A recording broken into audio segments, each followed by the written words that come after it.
வெண்பருத்தி நூலெடுத்து வாய் வெடிச்ச பூவெடுத்து நான் அணிஞ்சிட தொடுத்து வச்ச நடினமான மாலை இது.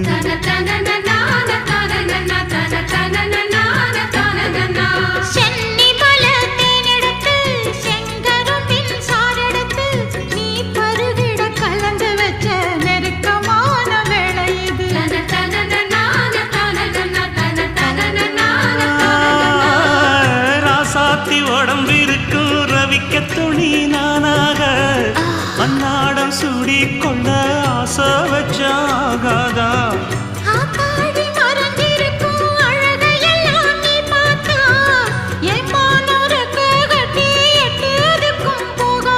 அடிச்சீனி சக்கரையே எட்டி நீயும் நிக்கிறியே நான் ஏங்கி ஏங்கி பாக்குற போறாங்க பண்ணுறியே.